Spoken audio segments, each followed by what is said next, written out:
PDC-Titel und stand auch zum ersten Mal in einem Major-Finale bei den Players Championship Finals. Aus Wales, the Ferret, Johnny Clayton. Go, go! Go, Johnny, go! Go!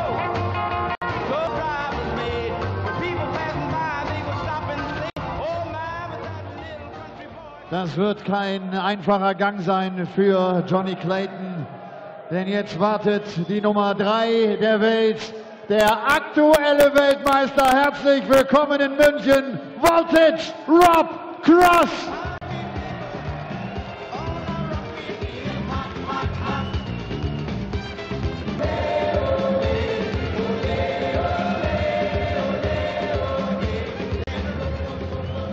We have seen some sublime stuff at this German Darts Grand Prix, but none of it has come from the world's top two, the two men who contested the final of the first European Tour event just last weekend in Leverkusen. Peter Wright and Michael van Gerwen, somewhat out of sorts, but both managed to get wins and book themselves a place in the final day of the GDGP.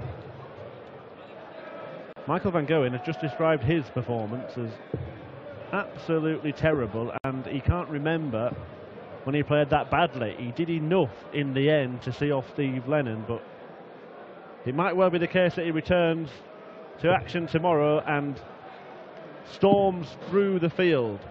The best performance so far, that was this evening. Michael Smith, superb in his win against Prix, but can Rob Cross lay down a marker to the likes of Michael van Gerwen and Peter Wright and show them that if they are going to be the top two yet again this weekend, then they're really going to have to up their game? He takes on Johnny Clayton, and Clayton is a man who has been a little bit of a nemesis for Rob Cross. First leg, Johnny to Lopez.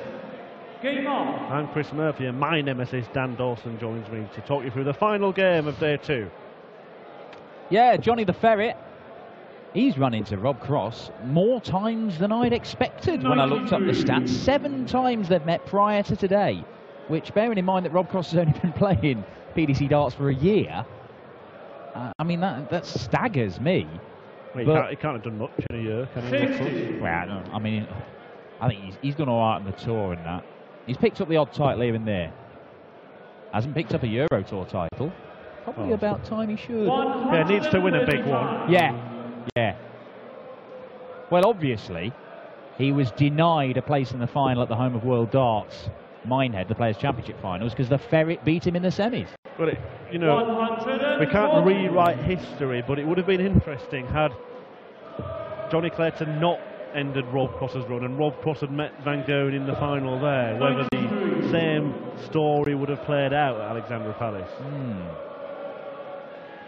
And of course, Rob Cross had that incredible debut year and did make the final of the European Championship. He was repeatedly in the final sessions of actions on the Euro Tour last year, but he still just couldn't get over the line and win one. Well, the reason I say that was because he was edging closer and closer to beating Michael van Gerwen, wasn't he? Yeah. He could have done it in the Players' Championship final, and then van Gerwen got the bit between his teeth. Not suggesting that he didn't have anyway. He missed darts to beat Rob Cross there. Johnny Clayton, he knows full well that he's got a winning record against Rob Cross as well. He mentioned it to us before this weekend started. But he had to get over the line against Rene Burnt. Yeah, well, he survived match darts. 3 of them, in fact, from Rene. 140. Described his performances of late, not just his performance against Rene, as a bit hot and cold, mixed bag. Yeah. And that's a fair assessment from the Ferret. And I think he's moving a little bit more freely today than he was yesterday. Certainly better than he was the week before in Leverkusen when he really was struggling with his foot injury. 100. Yeah, it was lukewarm, shall we say, against Rene Burnt, but the German qualifier did look like a bag of nerves when he was going for those doubles to win the match, and Rob Cross has never been like that, has he? No, I'm not sure. If you told Rob Cross that you've got 3 darts to take out 76 or a nuclear bomb is going to detonate somewhere, I think you just approach it in exactly the same way that you approach as any other checkout. I might ask you to define detonate first, because we're not really sure what it means. But. Well, the ferret has got himself into a position to break. 134, Johnny Maguire 128. And he's got himself out of that position. Well, he's got himself in a decent position here if Rob Cross doesn't take out the 70.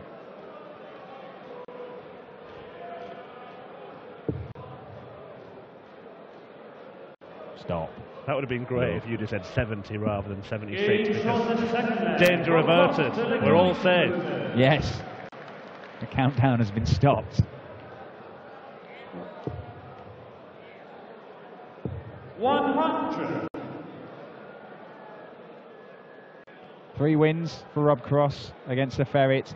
4 wins for the Ferret, including that big one in the semi-final of the Players' Championship finals. 97. He was beaten 6-1 only 3 weeks before that at the World Series of Darts finals. Rob Cross was obviously one of the guys to watch there at the World Series of Darts finals, ended up going out in the quarterfinals. This year, he's been threatening to go and claim another title. He had a final, was beaten by Corey Cadby. It was a belter, wasn't it, in the UK Open qualifiers. A couple of semi-finals, a couple more quarter-finals. But still searching for his first title since the World Championship. It's a good-looking maximum match for the Ferret, isn't it? Yeah, he was unfairly accused of having some kind of World Championship hangover, Rob Cross, wasn't he, when he was beaten in the first 3 PDC events 57. since then, Pro Tour events. And if you looked at the way he performed in those matches, you would see that that was not the case. Well, yeah, he lost those 3 games and he had 57. an average over those 3 games of something like 102. But he did look a little bit rusty in the first couple of weeks of the Premier League, didn't he? Seemed a bit... Just not the Rob Cross that we'd gotten used to seeing. Yeah, and he put that down to a change of routine. An extra day playing darts on stage was a day without his practice routine. Johnny Clayton. Games from the 3rd leg. Johnny Clayton. 4th leg off to Executing a routine that he may have practiced a few times. Yeah, well, 13 darter, 14 darter, 15 darter, the first 3 legs of this one. Good starts, but I suppose that's what you'd expect from a world champion versus a recent major finalist. Let's not forget that Johnny Clayton also won a PDC title last year.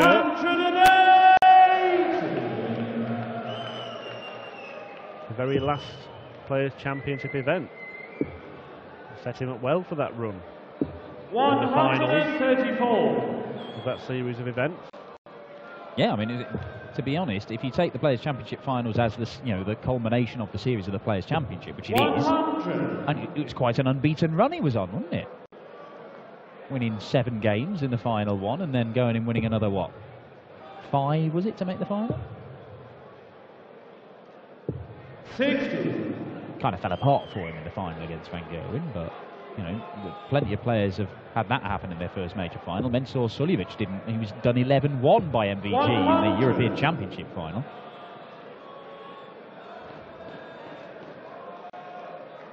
Well, 121 after 9 darts for Johnny Clayton. Rob Cross knows he needs to hit big here. 133. Johnny Maguire 121. Oh, he's going to get a dart. Doesn't even think about going for the treble. 83. Might wish he had. Robbie Maguire 74. Yeah, missed it by a distance. Now, took out 70, no bother. Stop. Wipe of the hand. Look at the double. Hit it. Game from the 4th leg. Rob Cross. 5th leg Johnny to throw first. Game on. Same routine. It has been suggested by some that Rob Cross stopping before he goes for a double makes him less successful. I've seen no stats to back it up. I've not even seen any anecdotal evidence. I'm just watching him a lot. I think he's utter nonsense. I have seen other players try it because it worked for Rob Cross and it hasn't worked quite as well for them. 140. Interesting matchup for whoever wins this one. Luke Humphries is a man that awaits. He's played the first match of the first couple of days and has had a couple of good performances as well. 140. Really, really impressive in his victory against Gerwin Price, and he took advantage of Price's crisis of confidence. 180. First maximum for the world champ. Ferret's already had a couple. 60. Just 60 now. Real opportunity for Rob Cross.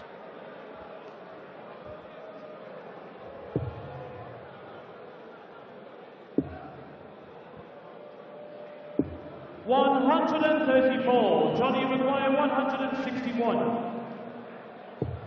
Oh. Oh, Johnny Clayton. What a shot that is! Rob Cross perched on 47 to break the throw. And Johnny Clayton, well, he adds another huge check out to this weekend's Roll of Honour. What a Rob Cross-esque shot that was. It's the sort of stuff he was doing all the way through the World Championship, wasn't it? The thing is, the previous visit, you're thinking just at least one treble gives you a chance. Discounting the fact that he might take out 161. Look at this. It's actually getting better than it has been so far today. Magnificent. 47 left after 9 in that leg, Rob Cross. Did not get allowed back to the board. He's an annoying little ferret to Rob Cross, Johnny Clayton. Yes. Yes. 100.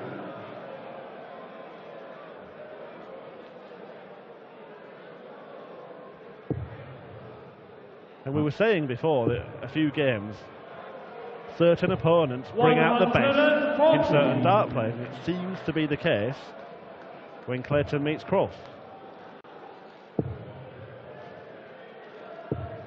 100. Well, he's left it again.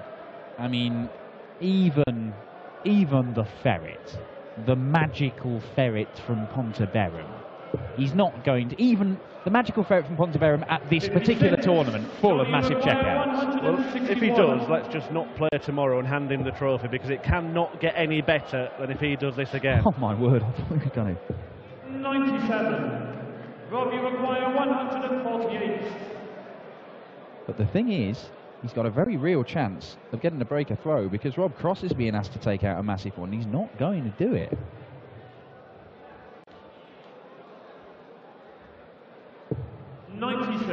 Now, Michael Van Gerwen flirted with early elimination. He wasn't playing that well. Rob Cross is currently flirting with early elimination, despite playing very well. But he's received a lifeline there.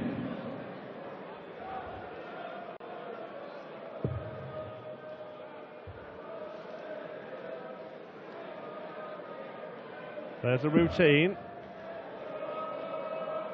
You see, he shouldn't do that, Dan. Johnny requires 16. Lifeline returned. Passed up by Rob Cross, and the chance returned to Johnny Clayton. 14. And the lifeline handed back. Who wants this lifeline? Johnny requires 16.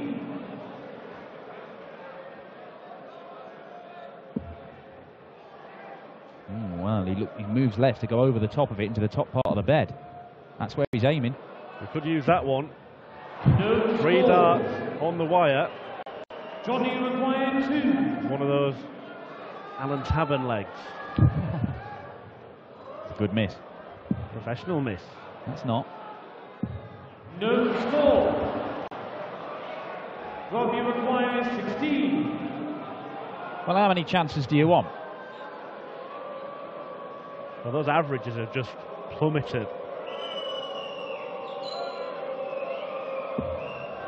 Rob Cross takes the chance in the end. Rob Cross, 7th leg Johnny to Cortez.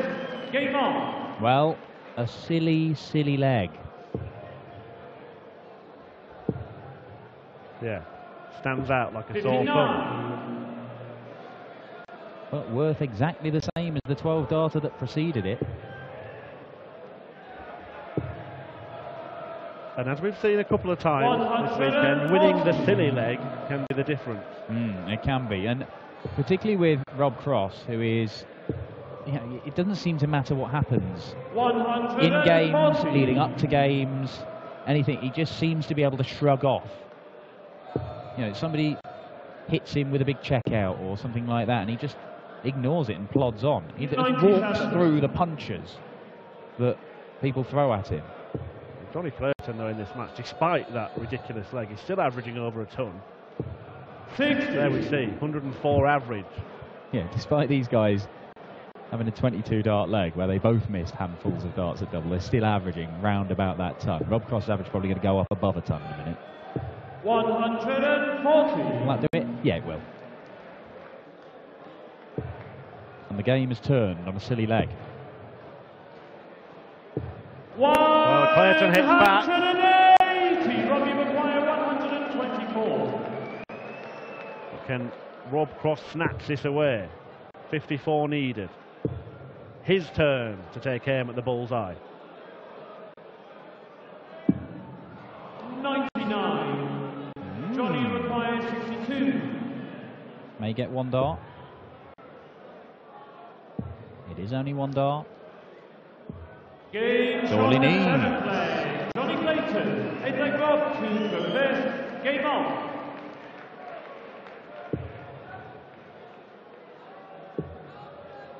Well, that's his lead in the head-to-head stats, 93. 4-3. He's a couple of legs away from increasing it. Well, if he makes the leg stats 5-3, he'll be odds-on favourite, heavy odds-on favourite to make it 5-3 in the head-to-head in matches stats.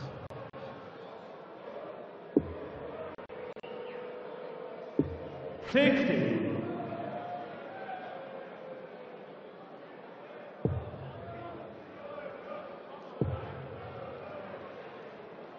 82. They're in that top half of the draw.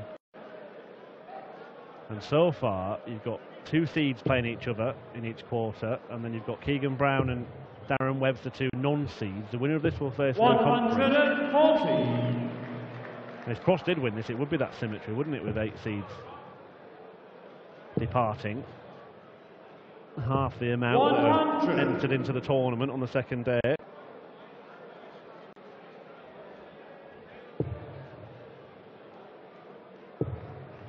So we are going to see a few surprises in the final session. Rob Cross is not done yet. Far from it. 60. Robbie McGuire, 28. Well, all the time in the world to see this off. You would think, anyway.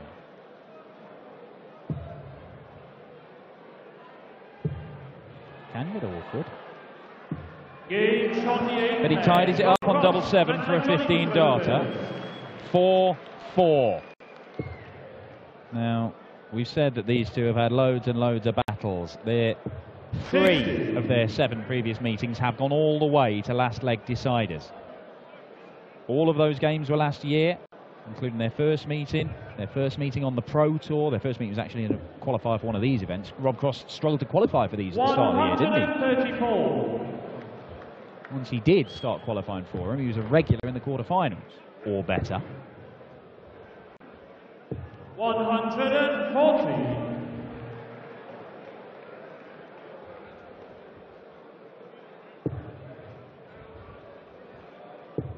Just finding it, isn't it, the right times here, Rob Cross. 108. He is one of the really exciting things about Rob Cross. It's a bit like Michael Van Gerwen. He can be playing okay, he can play well, but when he really needs to, he can find another gear. And we've seen that in the Premier League, where he's just suddenly started hitting 180s, in successive legs towards the end of the game to help him get over the line, and it's bought him this opportunity for a break of throw and a 5-4 lead here. Rob Cross has not led 60. At any point in this match.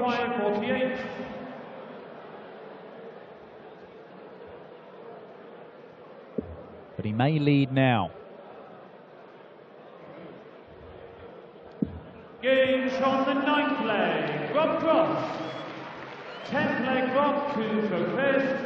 Game on. Some dart players When they have to stop and focus, when they have to concentrate really hard and they know how big a shot can be, it makes them try too hard and they miss that shot. This little stop that Rob Cross has before he takes aim doubles, I believe, helps him hit the target. Rob Cross concentrates and executes 60. just about as well as anybody else in the game. Well, he talks about when he's playing well being in a bubble and he feels that he can't be touched. Doesn't matter what anybody else can do. 140. We've seen him go into that trance-like state. Jamie Lewis talked about being in something very similar when he was putting in the performance of his life to beat Peter Wright at the World Championship, and following that up with some fantastic phases of play in his campaign that ended in the semi-finals. Rob Cross is averaging 105, and you still feel that it could have been in the 110s were it not for that silly leg. 140. Players talk about being in the zone and it can last for a handful of legs, but the top players, it can last for a lot longer than that. 108. Johnny Clayton reminding everybody that he's still here, but that might be his last 3 darts in the German Darts Grand Prix, because Rob Cross is going to reset himself and take aim once again. 80. Can't find it this time, but he will return at match point and to set up that tie with Luke Humphries. 137. Well, the Ferret doing what he can to pressurise Rob Cross, but the world champion is world champion because he doesn't seem to feel pressure. And he pins double 8 for a 6-4 win. Not completely stressless for Rob Cross, but voltage does come through it. Again, we see a game here at the German Darts Grand Prix where both players average 100. It has been a spectacular first 2 days of the second Euro Tour event of 2018. It will conclude tomorrow. Van Gerwen is there, Suljovic is there, Wright is there, and now the world champion Rob Cross is there as well, overcoming the man that's caused him so many problems over the last 12 months, Johnny Clayton. Can Rob Cross claim a first Euro Tour title of his career tomorrow? Find out live from 1 o'clock, the third round in the afternoon session with the quarterfinals, the semi-finals and the final to come. Let's hear from the world champ who rounded off the day with 104 average and some very, very impressive stuff.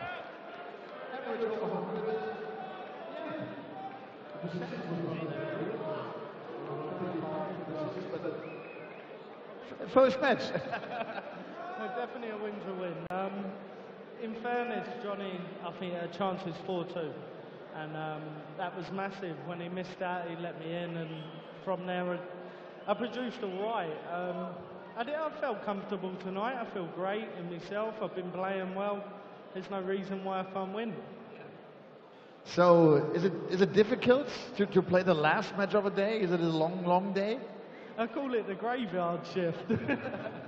No, it's fine. This is obviously something what all players get, and not being funny. I might not like it, but you still have to come out and win. If you don't win, you look silly. So. That's right. So we'll see you tomorrow again. Rob, thank you very much. Rob Cross ist froh, dass durch ist. A win is a win.